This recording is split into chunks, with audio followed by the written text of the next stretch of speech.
Let the happiest person here shout hallelujah. Hallelujah.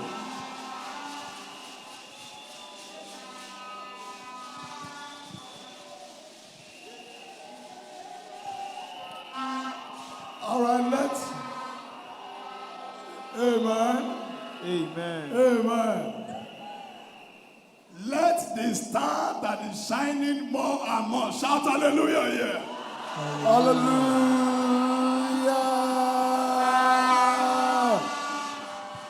Hallelujah. Amen. Praise God. Look at your neighbor, say, it's good to be in church. It's good to be in church. Amen. Ní báyìí, àwa fẹ́ bẹ̀rẹ̀ ìsìn ológo wa. Nígbà tí a kọ láti inú ìwé orin wa.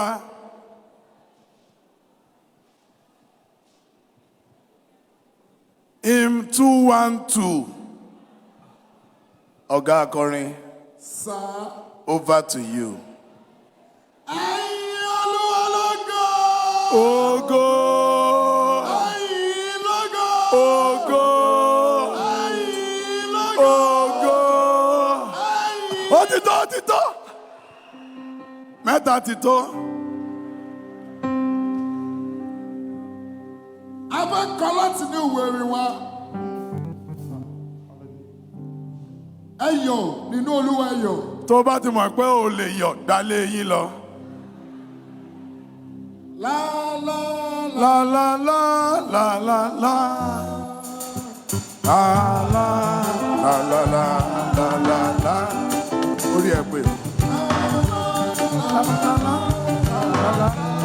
la la la la la la la la la. Ẹ yọ̀ nínú Olúwa ẹ yọ̀.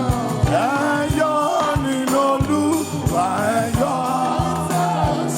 Ẹ̀yin lọ́mọ rẹ̀ ṣe dédé. Ẹ̀yin tó ti ní Olúwa. Ẹ̀yin tó ti yan Olúwa lálàlà lè bá ilẹ̀ àtàrò lọ. Ẹ̀yọ́ ó ṣe pàtàkì.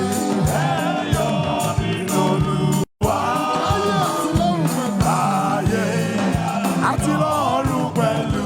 Àwọn ọ̀rọ̀ borí gbogbo. Ọ̀rọ̀ rẹ̀ borí ohun gbogbo. Ọlọ́gbọ́n láti dára. Ó lágbára láti dára. Olúwa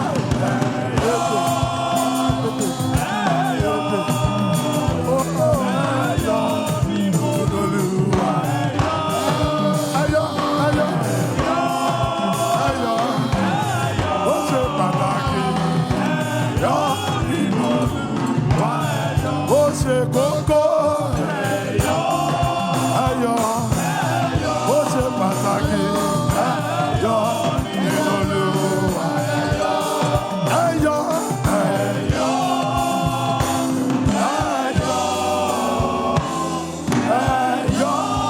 nínú Olúwa. Àmín o. Àmín. Àmín lẹ́ẹ̀kan sí. Amen. Finally, àmín o. Amen. In conclusion, àmín.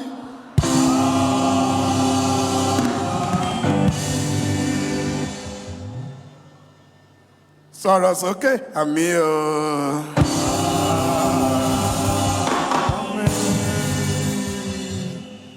Lópin ohun gbogbo, àmín.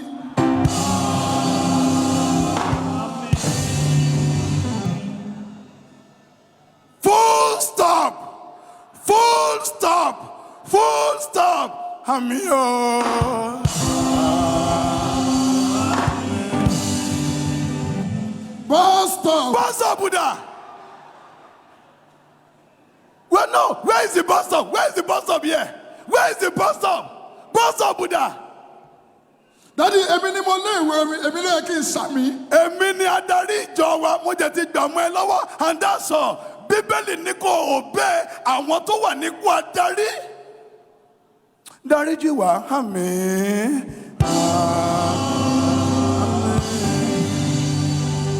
nítorí àwọn ọmọ tí à ń ṣe. Àmọ́ tá à ń ṣe, àmọ́ tá à ń ṣe, àmọ́ tá à ń ṣe, àmọ́ tá à ń ṣe. Tí wọ́n bá mọ tó ń ṣe ni wọ́n mọ̀. Èmi mọ tí mò ń ṣe. I am here in the house of the Lord at Living Spring Chapel International.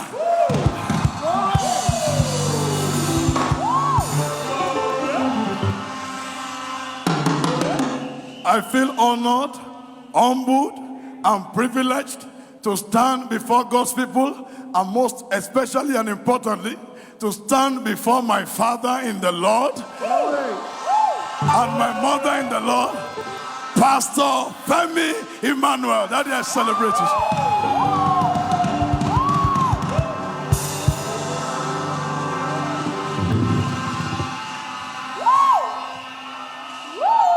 Surely, Timbade Ikoritaya, I will let you know that by the grace of God, standing before you here today is a man that was transformed by the quotable quotes of my father in the Lord.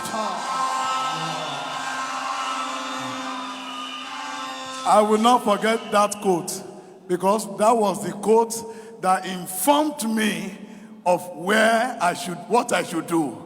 I cannot forget, on the radio that morning, I woke up, I tuned in to listen to that excellent man that is capable of giving you information under 5 minutes. Under 5 minutes. Kò ní ìdí pé wọ́n ìwà tó ń yẹ wọ́n máa lé ẹ̀dá nù. Wọ́n. Hold on. Daddy was a man something in your job. All right, okay, that is how you do it, Abi. I am a founder.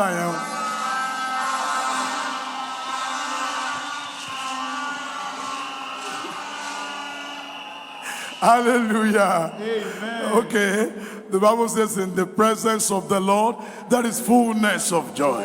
I will never forget that quote. That quote, very simple quote. Only man need to myself, because that quote was just meant for me. He said that morning, he said, what you continually hear or what you continually see, you will eventually believe. Many years ago. And that thing just walked up to me. I started pondering on that particular, what you continually hear, what you continually see, you will eventually believe. So then, this is where my turning point is. That word came into me, and that word inspired me. The Holy Spirit helped me to come up with a concept that people will continually see, so that they will eventually believe that I am a star, that they need to reckon with. And standing before you is a child and a son that has come up with craft, with videos that you continually see, so that you eventually believe that Woliaga is a star. There is somebody here. The idea you need to continually do, the idea you need to do, that thing you need to do, that idea that will make people to eventually believe that you are a star, God will release that idea unto you. Amen. And how glorious. I feel so humbled. Daddy said, I am your fan.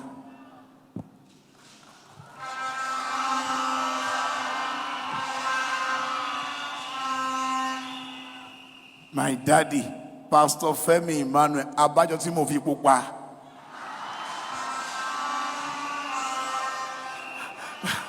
Torí ẹ̀ mo ṣe pupa, ẹ gbà mí.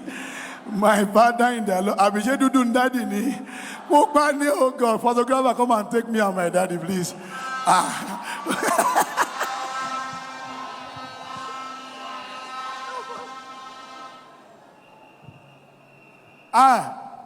Oh yeah, snap it, come on, the ring composed.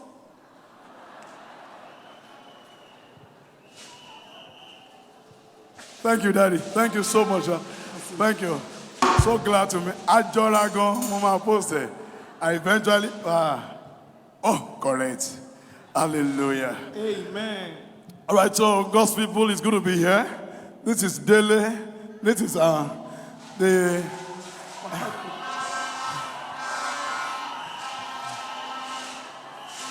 All right. We also have our choristers. You can see them. So that's how we. Sorry, church mo gbé wọlé yìí. Tó bá yá mo máa gbé jáde padà. Mobile church tèmi ni. So now àwa náà fẹ́ bẹ̀rẹ̀ service wa ní báyìí pẹ̀lú opening prayer. Ẹnìkan àdúrà. Kí ni wọ́n wá? Ẹnìkan nínú ẹ̀yin akọrin àdúrà.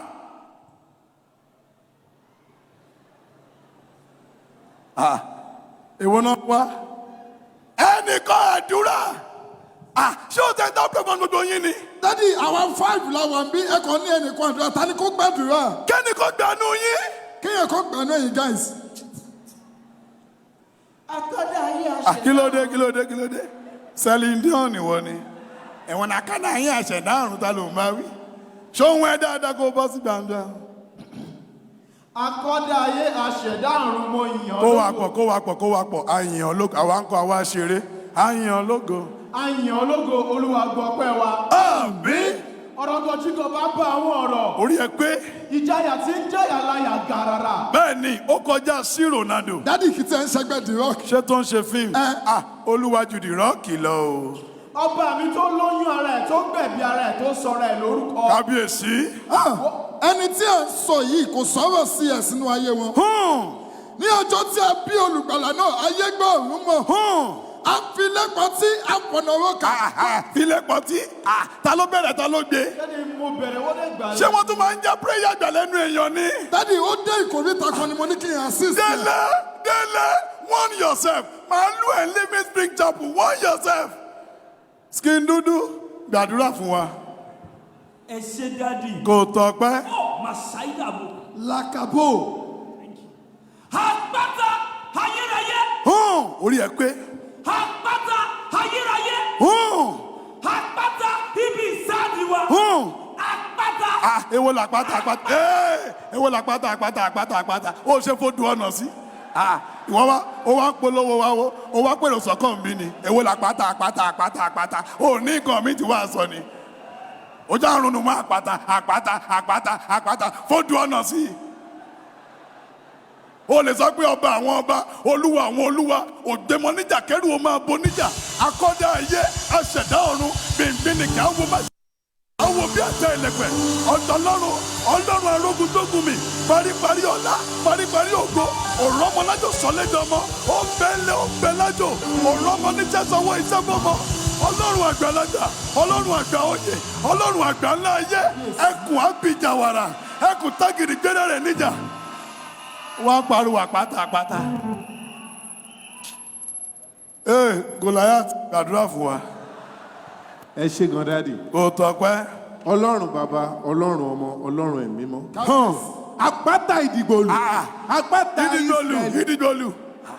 O travel ni. No sir. Ibi náà jẹ́ ló wà. Bẹ́ẹ̀ sir. Àbápàtà súnmọ́ bí ni. Sápàtà súnmọ́ bí ni. Délé. Ṣé bí ó kù díẹ̀ kí n anoint ẹ ní ọ́ìlì wá tọ́njọ́ yẹn mo wá régò lé ẹ lórí fi ìrègò yẹn náà fi pray. Ní orúkọ Jésù. Àmín. Wo ó ti yàtọ̀ báyìí. Wo má jẹ́ ò yá yàkuyà. Ní orúkọ Jésù. Àmín. Ó lè ṣe jù bẹ́ẹ̀ lọ. Ní orúkọ Jésù. Àmín. Ó lè gbé sókè díẹ̀ sí. Ní orúkọ Jésù. Àmín. Ohun ẹ̀ sì lè lọ jù báyìí lọ. Kò lè jù báyìí lọ, mo ti wà maximum, má pa mí dànù. Mo ti yí pín. Ní orúkọ Jésù. Àmín. Gbogbo ènìyàn gbé ọwọ́ ẹ̀ sókè. Ó káre. Ó ti fẹ́ rọ̀jò ná. Daddy, ẹ gbọ́wọ́ sókè. Kí ló dé? Wà á respect mi náà, gbọ́wọ́ sókè rọ̀. Daddy, we are all equal. Àti choir àti usher gbogbo wa ẹjọ́ ti ṣiṣẹ́ pẹ̀lú wa ni. Sọ̀tọ̀ bá ti ní ká ṣe kọ́ ẹ máa ṣe. Daddy, ẹ gbọ́wọ́ sókè. Yes. In fact, ẹ̀yin akọ̀wé káwọ́lẹ̀. Daddy, ẹ káwọ́ sókè. Kí ló dé? Èmi mo lóògùn ni. Ẹ̀yin ní kókó prayer point. A máa sọ pé Daddy ní last week wọ́n lù wá nínú ìwàásù. Olúwa má jọ̀ọ́ lù wá nínú Jésù Olúwa wa. Amen. Fire. That is it. Serves you right. Ọlọ́run wa gbórúkọ rẹ ga. èmi bàbá wọn ni mo fẹ́ gbàdúrà báyìí. Bàbá gba ọpẹ́ ẹ wá. Gbogbo ìjọ ẹ̀ka wọ̀nyí méjèèjì sókè. Délé ìwọ lọ student síbẹ̀ yẹn tiẹ̀. Daddy, kí ni mo ṣe? The Bible says, "He that watereth shall be watered." Daddy, mo ṣàlàyé fún yín. Pásítọ̀, this is an opportunity now. Kí ló jẹ́ ìṣe báyìí? Ẹ mọ bí tẹ́ ẹ wà ní. A ti ṣe. Kí ló lè wẹ̀ṣẹ̀ mi nù? Kò sí ẹ̀yìn ẹ̀jẹ̀ Jésù. Kí ló tún lè wò mí sàn? Kò sí ẹ̀yìn ẹ̀jẹ̀ Jésù.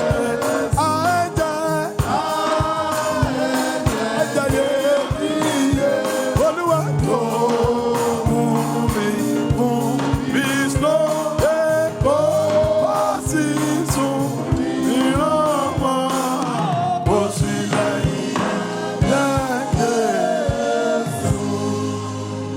Wọ́n kí ló ṣe àwọn workers tí mo kó wá iná? As a worker in the church, you need to know what it means to work for God. Èwo lélẹ́yìí ṣe èwo rèé? Èwo ló ń ṣe báyìí? Hello? Ta lélẹ́yìí? Ìgbà wo ló join akọrin? Daddy, 2 weeks ago ni Chukwudi ni. Chukwudi ló ń ṣe báyìí. Ní ya máa lọ léyìí. Onídìí choir. Get out!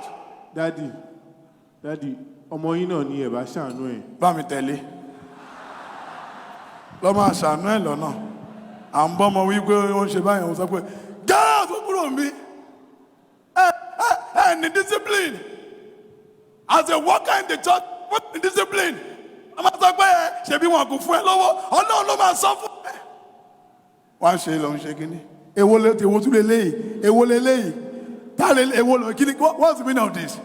No, mo try láti adjust. Gbálẹ̀ yín lọ, lọ́ máa yún léyìn. Lọ́ máa adjust ẹ̀ léyìn. Oya, Sami. Get out! Daddy, ṣé ẹ mọ bàbá yìí ni? Ta lélẹ̀? Daddy, Ṣẹ́gun eléyìí o, àbúrò Dáre, ọmọ bàbá sójà. Bàbá? Sójà. Hey! Hello? Sorry o. Mo ṣe mistake ni. Sójà ń bàbá ẹ̀.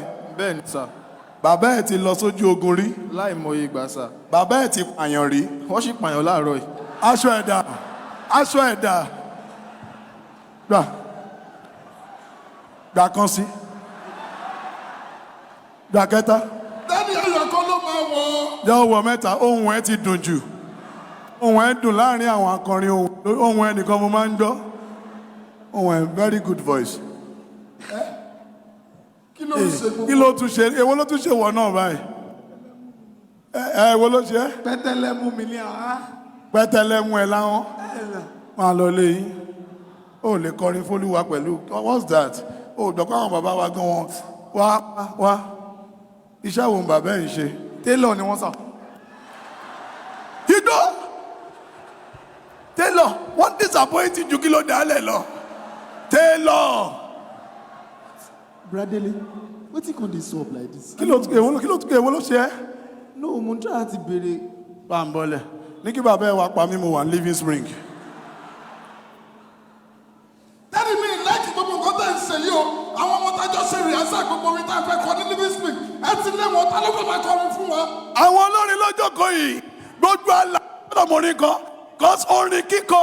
That is why we are created. We are created to praise God. We are created to give thanks to Him. Jẹ́ kí n dán wọn wò báyìí. Máa dán ẹ orin yìí sókè.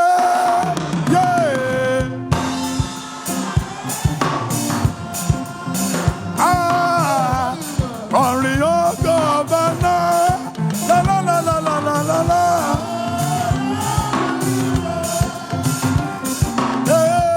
Ẹ̀yin òkè Bùsáyọ̀.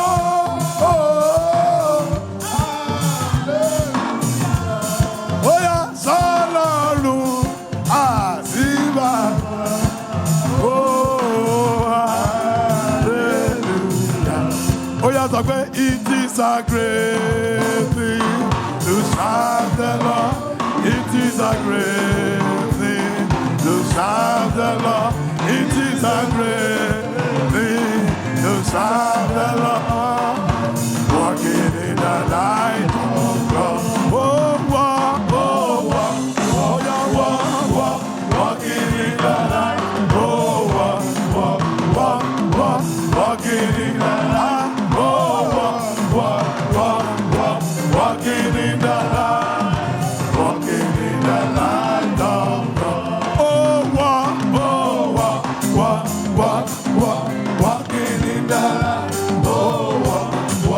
walking in the light. Oh,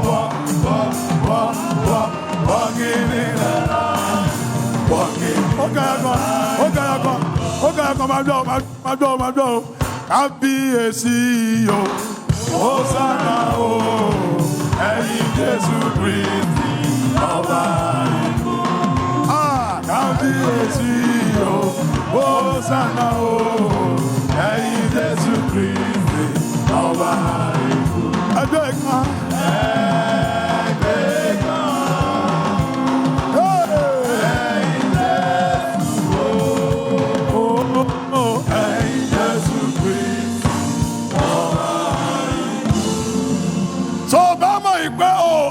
Tó bá mọ̀ ìpè ó bá Jésù jà, ó yá pariwo hallelujah.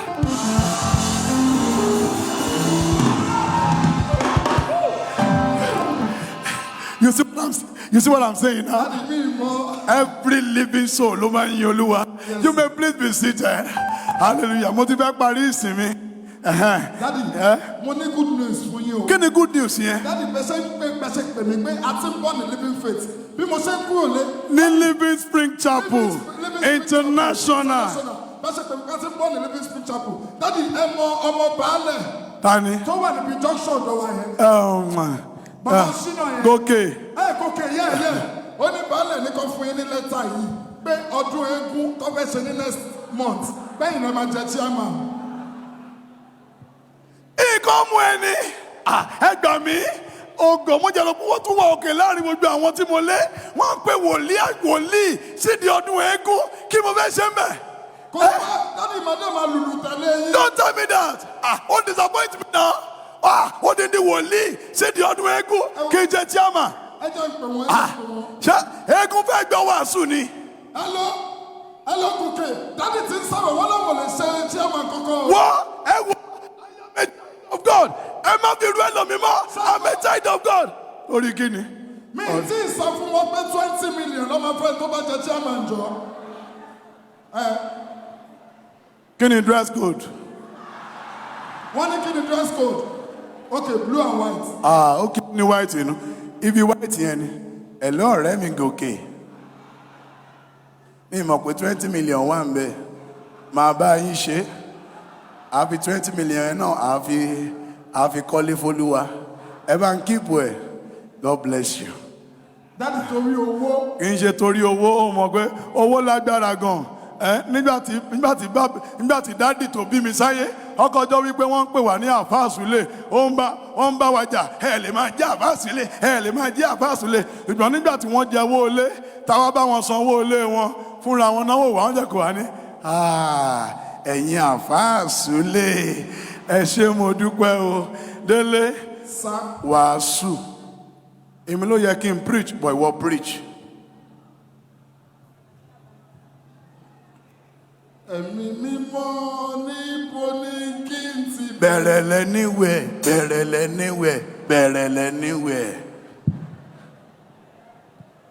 Dádì, mo dúpẹ́ fún àǹfààní tí ẹ fún mi láti wàásù. Kò tọ́pẹ́. Dádì, ẹ wo nǹkan tí mo notice pé nígbà tí àwọn ministers of God bá ti preach, àwọn congregation àwọn ọmọ ọ̀jọ́ wọ́n máa ń ṣeré kiri. Madam. Ẹlòmíì máa ń jáde. Madam. Ẹlòmíì ò ní tẹ́tí sí. Madam. Dádì, ẹ bá mi sí John 15:1. Èmi àbí àwọn ìjọ. Ẹ̀yin ni sà. John 15:1. Kà á síwájú. John 15:1. Kà á síwájú. John 15:1. Kà á síwájú. John 15:1. Kà á síwájú. Mo ń ṣẹ́gbẹ́ ni èwo ni kà á síwájú. Ẹ kà á síwájú. Dádì kò mí. Irọ́ omi ní ìṣẹ́gbẹ́ ẹ kà á síwájú sà. Ẹ kà á síwájú. I am the true vine. Ní èdè Yorùbá. Kí ló mọ̀ tó ń jẹ́ vine? Mo máa bá yàt. Èmi ni àjàrà tòótọ́. Èmi ni àjàrà tòótọ́. Dádì, ẹ wò ó, kó lè yí àwọn ìjọ. Ibi èmi nìyẹn, ẹ fi Délé síbẹ̀.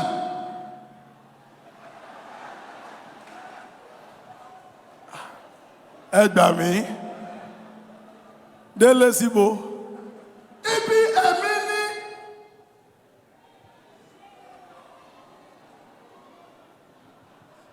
Dádì, ó níbi tí mò ń lọ. Ìyá fẹ́ jorí ẹnìkan bì. Dádì, ẹ kà á síwájú. Délé ni àjàrà tòótọ́. That is it. Délé ni àjàrà tó tọ́. Daddy, ẹ lọ sí verse 4. Ó níbi tí mò ń lọ.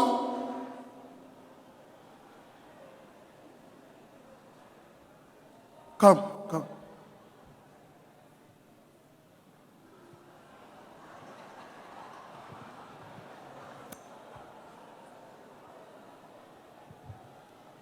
Máa wọdó lọ.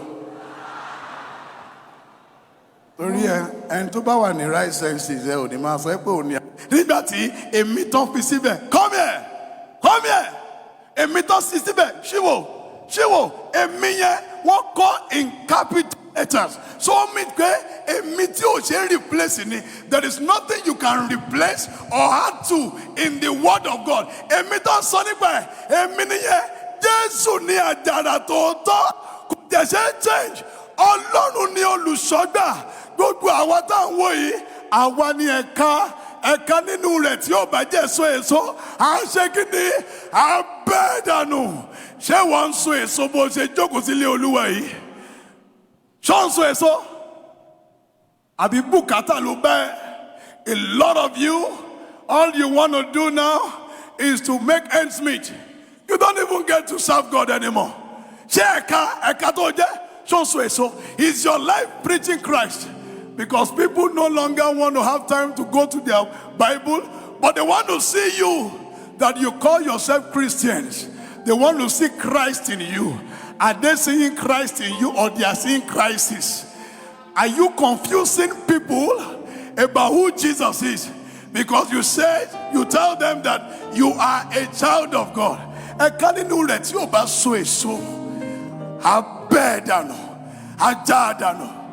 Let me tell you something.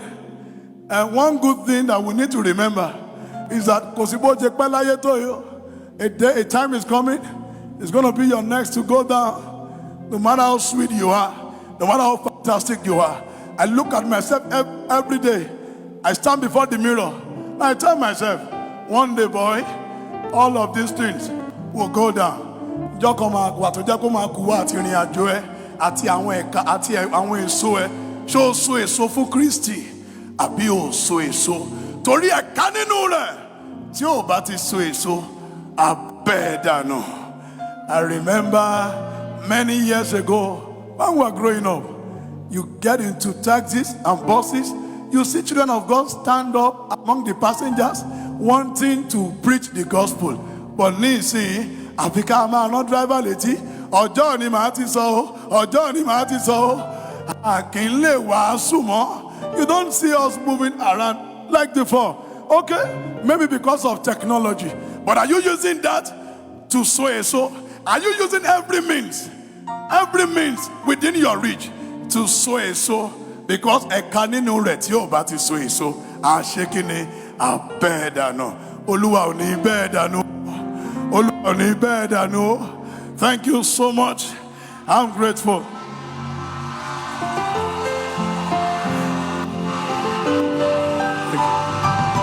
I want to sign out with my song. Sir. Daddy, that thing I just said now, you've been a blessing to me, sir. And a whole lot of us. I remember that year in our compound. Nígbà tá a ṣe ń gbélé mi range, a máa ń sọ fúnra wa, a sáré lọ péra wa 725. Oh yeah, 725, 720, ìgbésí. Àwa jọ jókòó tì, and àti múra school, àti múra everywhere. Because we are so sure that Daddy will keep to time. 5 minutes here, and the word will be so loaded. I don't know. Then you go. I won't lie to you. During that time, somebody in my area looked at me and called me Ọmọ Tálákà Lásán. I will never forget that statement. Every time. But he did not know that the earnest expectation of man waited for the manifestation of the sons of God. Let me tell you, it might look like the gift you have inside of you is not announcing you now. The Bible says, write the vision and make it plain upon table, that he may run that readeth it. For the vision is yet for an appointed time. Though it tarries, wait for it shall surely come.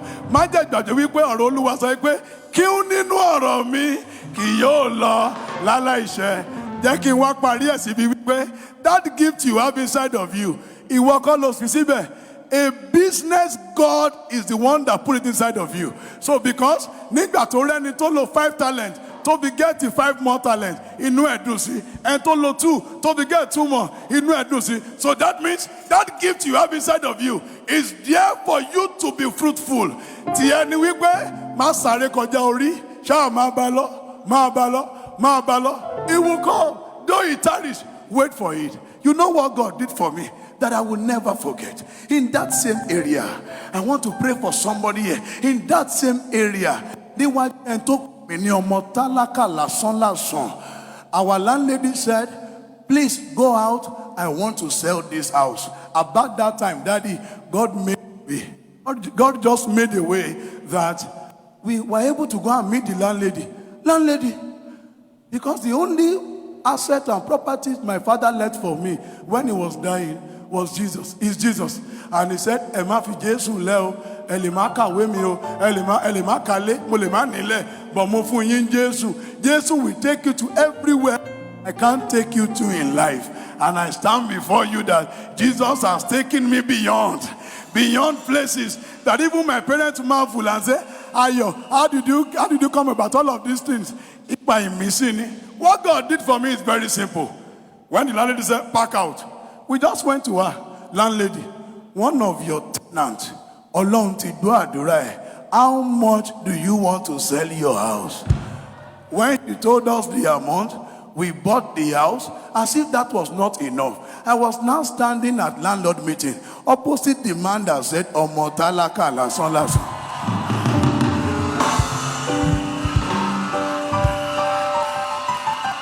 Oh my God. Then my song just changed. I remember when that man said, Omotalaka lason lason, my daddy cried like a baby. He looked at me and said, ayo, Omotalaka. You know, the agony of a father when he feels like a failure. Like, fail.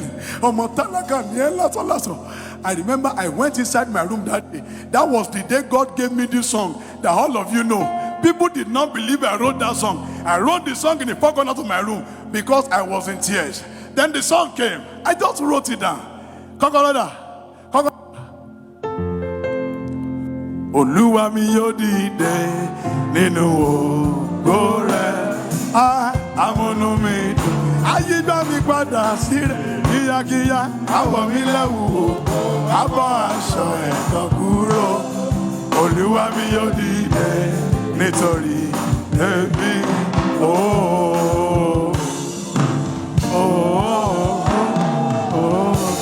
How many of you knew that God wrote that song through this young boy? Ìyà ò tó yà ni. Nígbà tí ìyà jẹ orí mi, mo gbọ́ ìmísí Olúwa. Hallelujah. Then my song changed to Mo wo bí tí mo ti bẹ̀rẹ̀, mo wo bí tí mo dé, mo wo bí tí mo ti bẹ̀rẹ̀, mo wo bí tí mo dé, mo rí pé gbogbo ògo ló yẹ o Bàbá. Olúwa